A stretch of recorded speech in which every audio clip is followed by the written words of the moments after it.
कि तुम्हें अब बालक हो डर नहीं लगता मृत्यु से।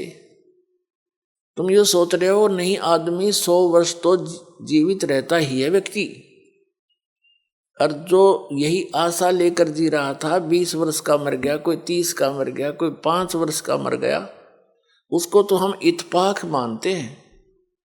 तो वो इत्तेफाक क्या आप पर लागू नहीं हो सकता? वहां बुद्धि काम करती नहीं, क्योंकि हम अबोध बालक हैं। तो उसके लिए इस ज्ञान की आवश्यकता पड़ती है। फिर आपकी रुचि न्यारी बनेगी समाज से, और आपका रह रहकर सत्संग माने को दिल करेगा। जब आपकी रुचि संसारिक बकवादों से हटकर बीड़ी, शराब, मांस, तमाकू, नाचा गाना, बेमतलब की चोरी, हेरा फेरी, जारी और रिश्वतखोरी, इनसे हटकर आप सही लाइन पर आओगे तो अन्य व्यक्तियों को फिर अच्छे से नहीं लगोगे, न्यों कहेंगे मूर्ख हो गया। तो जब कोई विभाग में कार्यरत व्यक्ति है और वो अपनी बुराई छोड़ देता है, रिश्वत लेना भी त्याग देता है, तो अन्य उसके साथी जो पहले जिस रंग में वो रंगा हुआ था उसी में वो तो अभी है, वो मजाक बनाते हैं, बुद्धि भ्रष्ट होगी इसकी, ये रिश्वत भी ना लेता, शराब भी छोड़ दी, बीड़ी भी ना पीता, तीसरे दिन सत्संग में जा है, मूर्ख है। तो परमात्मा कहते हैं जो भगवान के ज्ञान से अपरिचित हैं उनको तो हम मूर्ख दिखे, और हम न वह कति मूर्ख दिखे। वो किस आशा को लेकर जी रहे हैं? बिन उपदेश अचंभ है क्यों जीवत है प्राण, और भक्ति बिना कहाँ ठोर है ये नर नाही पाषाण। भक्तों की दृष्टिकोण तो ये बन जाता है कि बिन उपदेश अचंभ है, जो जिन्होंने नाम नहीं ले रखा, ज्ञान नहीं सुन रखा, अचंभ है, आश्चर्य है, वो क्यों जीवित हैं, किस लिए जी रहे हैं, वो क्या आशा लिए बैठे हैं। और भक्ति बिना कहाँ ठोर है, ये नर नहीं, ये तो पत्थर है। अब फिर क्या बताते हैं कि संत भक्त जब इस बात से परिचित हो जाते हैं, परमात्मा के ज्ञान पर दृढ़ हो जाते हैं, वो संसार की दृष्टि में मूर्ख दिखाई देते हैं। उनके विषय में परमेश्वर क्या बताते हैं? अकल अलूणे दीखते, ये सर्व अकल के मूल, सदा रटे हरि नाम को ये झूल अनहद झूल। संसार को जो ये अकल अलूणे दिखते हैं, अकल अलूणे माने बिना अकल के आदमी, और ये तो सर्व अकल के मूल, ये सभी बुद्धि के, अकल के, ज्ञान की जड़ है इनके पास, इन्हें सब कुछ जान लिया। और लोग इसने अकल अलूणे के हैं, बिना अकल के सत्संग में जाते हैं, पैसा बर्बाद करते हैं, काम छोड़ देते हैं, हर दो सारा दिन वही घर पे रहते हैं, सारा कुछ, सारा जीवन उसी पर लगा देते हैं। एक झटका लगते ही 50,000 की हानि हो जाती है, कोई भैंस मर जाती है, फसल नष्ट हो जाती है, कोई बच्चा बीमार हो जाता है, वो गया सारा कमाया। और हम परमात्मा की शरण में आएंगे, ये घटनाएं बचेंगी हमारी, तो हमें तो लाभ हो यार, परमात्मा मिलेगा वो अलग से लाभ हमारे को। तो कहने का भाव ये है कि वो वहां पर रहते हैं और तो भी हानि हो जाती है, और परमात्मा की शरण में जो आते हैं, सच्चे दिल से चलते हैं, उनके वारे न्यारे होया करें। जब भक्ताएं कहानी होगी फिर भक्ति कौन करेगा?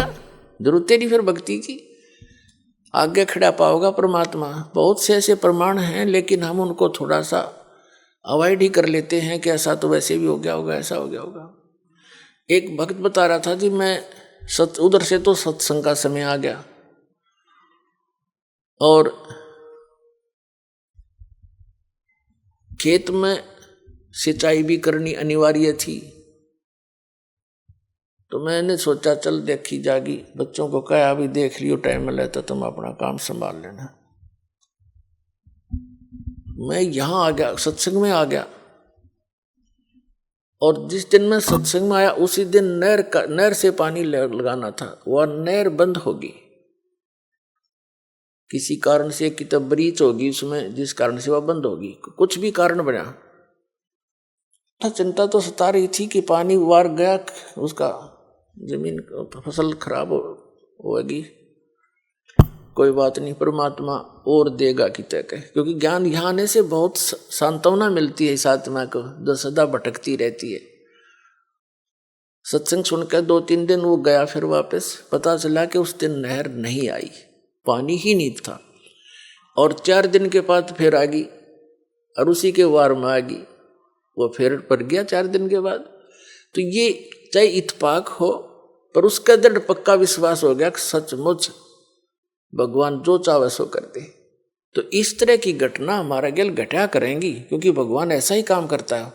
अपने जन के लिए कहते 100 साल सिद्धर मैं करूं अपने जन के काज, एक मेरे ऊपर विश्वास तो करके देखो। सर नमस्कार। नमस्कार जी। सर क्या नाम है आपका? रवि कुमार। रवि कुमार जी, कहाँ से आए हैं आप? गांव भेरिया, तहसील पीवा, डिस्ट्रिक्ट कुरुक्षेत्र, हरियाणा से जी। तो सर हम आपसे ये पूछना चाहते हैं कि आपको संत रामपाल जी महाराज से नाम दीक्षा लेने के बाद क्या लाभ मिले? संत रामपाल जी महाराज से दीक्षा लेने के बाद मुझे शारीरिक लाभ, आर्थिक और भौतिक सभी प्रकार के लाभ हुए। जब मैं संत रामपाल जी से जुड़ा तो मेरे को कोई ऐसी कोई दिक्कत नहीं थी, मगर परमात्मा के संत रामपाल जी महाराज से नाम लेने के बाद मैं काम से घर पे वापस जा रहा था बाइक से, किसी बाइक से मेरे बाइक को चला रहा था, मैं उसके पीछे बैठा था। तो हम जैसे ही गांव से थोड़े पीछे पहुंचे, वहाँ पर एक साइकिल वाले तुरंत आगे आ गया, तो उसके साथ हमारी बाइक टकरा गई। बाइक टकराते ही हम सड़क पर गिर गए, और सड़क पर गिरने के बाद जो शख्स बाइक चला रहा था, हम काफ़ी 10 फुट, कम से कम 10-50 फुट घसीटते हुए गए सड़क के ऊपर। तो मेरे को भी एकदम सिर मेरा धरती पे लगा, और मेरे यहाँ पे चोट लग गई, अंदरूनी चोट लगी, मेरा ब्लड नहीं निकला, और उसकी आंखों में दिखना बंद हो गया। वो शख्स था। आज भी इस शख्स का, इस घटना का हमारे गाँव में पूरा प्रमाण है भी इनकी घटना हुई थी। और हमें जो आसपास के लोग थे उन्होंने उठाया, तो मेरे को परमात्मा की जैसे संत रामपाल जी के से कुछ चेत हुआ, मेरे को होश आया, तो वो उठा के ले गए हमें। तो वहाँ पे जाते ही डॉक्टर ने बोला, मिशन हॉस्पिटल है हमारे वहाँ पे, तो पहले छोटे डॉक्टर के पास बोले, उसने कहा मैं आपका ट्रीटमेंट नहीं कर सकता हूँ, ये बड़े केस है, हम इसमें ट्रीटमेंट नहीं करेंगे आपके। तो उन्होंने बोला भी आप एक आधा इंजेक्शन लगा दो, दर्द का इनको पेन हो रहा है काफ़ी। तो इतने में मैं मेरे फ़ोन से घर में फ़ोन कर दिया, भाई आपके लड़के का एक्सीडेंट हो चुका है, ऐसे ऐसे यहाँ पे आप आ जाओ। तो उस दौरान गाड़ी में हमें बिठा के मिशन हॉस्पिटल, हमारे कैंचिया से लगभग 1.5-2 किलोमीटर पड़ता है, वहाँ पे हमें ले गए। उसी दौरान वो डॉक्टर ने मेरे को चेक किया। उस डॉक्टर ने बोला कि आपका तो जो यहाँ पे हड्डी टूटी हुई है, CT स्कैन है, मैं लेना भूल गया उस चीज़ को। आप कोई भी अगर हो, मेरा नंबर नोट कर ले, 90-341 58-340, मेरे गांव में तहकीकात कर ली जाए इस बात की। आज तक मैं बिल्कुल ठीक हूँ, मेरी ये नॉर्मली ट्रीटमेंट हुआ, उसके बाद मेरे को कोई दिक्कत नहीं आई। दूसरा लाभ है जी, मेरी पत्नी है माया रानी, जिनको कहना मतलब शादी के बाद ना 1 साल तक उसने नामदान नहीं लिया। उसने कहा मैं ज्ञान समझूंगी तब नाम लूँगी। मैंने कहा ठीक है, मैं परमात्मा कहते हैं किसी को बाय फोर्स नाम नहीं दिवाया जा सकता, कोई ज्ञान को समझेगा तो ही नाम लेगा। मैं ठीक है। साल उसने सत्संग देखा, ज्ञान गंगा पढ़ी, तो ज्ञान लेने से पहले उसको एक बार गर्भ हुआ तो वो गर्भ खराब हो गया। तो उसने कहा मैं संत रामपाल जी से नाम दीक्षा तब लूँगी जब मेरा एक बार गर्भ हो जाए। तो हमने ट्रीटमेंट करवाया, नामदान ले लिया उसने। उसके बाद नामदान ले लिया, ट्रीटमेंट करवाया, उसमें मेरे में और उनमें दोनों में कमी बताई। जो डॉक्टर इंदु गुप्ता है पेवा में, चेक कर सकते हैं इस बात को, हमारे गांव में भी मेरी तहकीकात कर सकते हैं इस बात को। उसके बाद परमात्मा ने उसकी कृपा करी, तो उसका भी आज 7 महीने का गर्भ है। ये परमात्मा ने हमें, और भी ऐसे छोटे मोटे चमत्कार होते रहते हैं। सर और क्या लाभ मिले संत रामपाल जी महाराज से नाम दीक्षा लेने के बाद? और ऐसा शारीरिक लाभ भी हुए हैं, और ऐसा है मेरे परमात्मा ने आर्थिक भी स्थिति बहुत दयनीय थी, कहने मतलब एक पैसा रहता हो तथा मैं टिकता नहीं था। जब से संत रामपाल जी महाराज से मैं जुड़ा हूँ, तो मेरे को बाइक साइकिल तक का बहुत नहीं था। मेरा परमात्मा ने ऐसी दया करी, आज दास के पास परमात्मा ने ऐसी दया करी, मुझे विश्वास भी नहीं था। जिस शख्स से मैंने पूछा, परमात्मा ने ऐसी दया करी, मेरे साइकिल की औकात नहीं, और परमात्मा ने मेरे को बाइक दिवा दी, और आर्थिक स्थिति भी बढ़िया है मालिक की दया से, कोई दिक्कत नहीं है।